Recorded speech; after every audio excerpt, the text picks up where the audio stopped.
We will see. And now we'll move on to our question of the week. If our listeners didn't know, a change this year was that the winner of the North American Darts Championship would only be guaranteed a spot for the World Championship if they did not have a tour card. A change from previous years. Tour card holders were ineligible for that direct entry spot. Should the winner of the North American Darts Championship qualify for the Grand Slam and World Championship regardless of their PDC tour card status?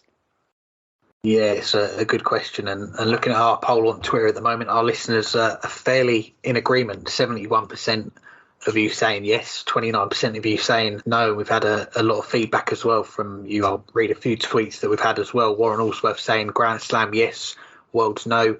David Schlichting saying no, equal chances wherever possible. And this question, as you say, comes off the back of the weekend, the North American Darts Championship.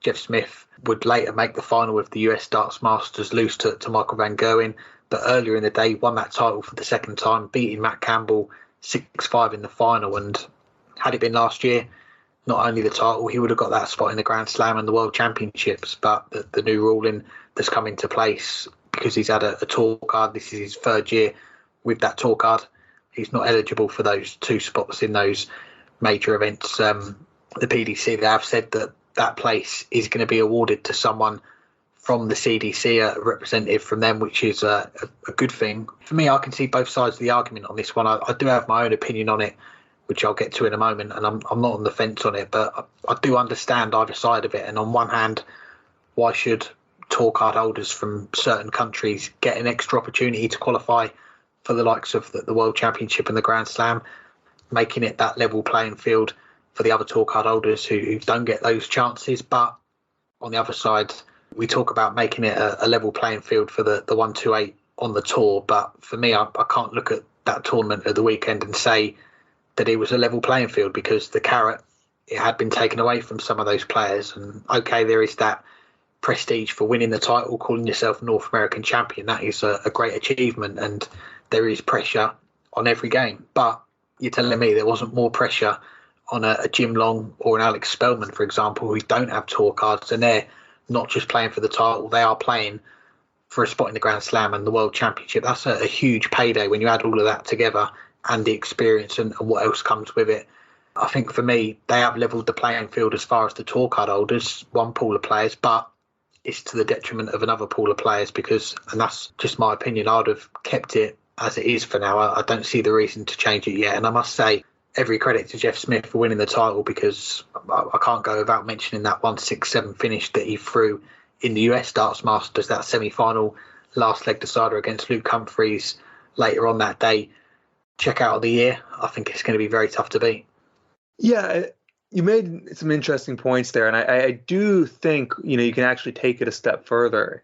In one way, it even the playing field, but in another, you could also say that it's actually increased the advantage the tour card holders already have, because they're no longer playing under the pressure of trying to make sure they get to the World Championships, trying to get that spot at the Grand Slam. They're just playing a tournament that, yes, there's quite a bit of prize money at stake, as well as the honor of being North American Championships, but there's no other carrot dangling over them to play for. And you saw it with both finalists being tour card holders. One of the two defeated semifinalists was the third tour card holder. They already come in with an advantage because they've been playing against PDC caliber players all year.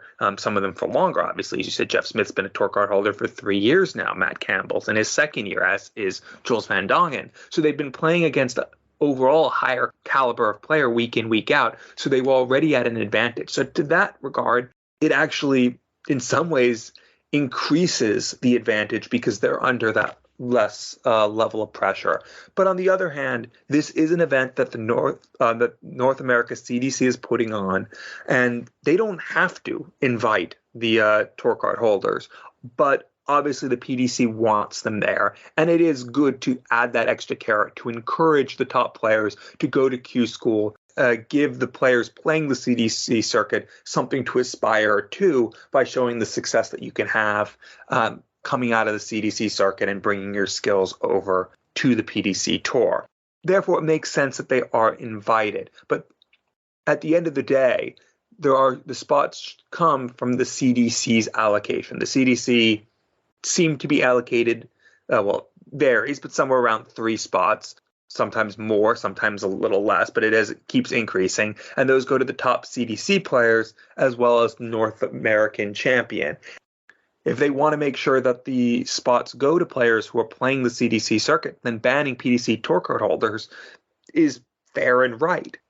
It also, in a way, is fair and right for the players in the PDC, because this is an event that won't always be won by tour card holders, as we saw with Leonard Gates last year, but they will be the favorites. They do have a built-in advantage, and therefore it increases their chance of keeping their tour card at the expense of other players. That said, if we look around, tour card holders are eligible to play in most of the other qualification tournaments. They can play in the Nordic and Baltic Tour. They can play, if they're not going to be at the World Championships, in the German Super League or in the Eastern European qualifier or the Western European qualifier, whichever qualifier ties to their nationality. This then makes this unique in that the North American players who already have to travel so far to go and play the circuit don't have that safety net of the North American Championship to play to try to make sure they get to the World Championships. I think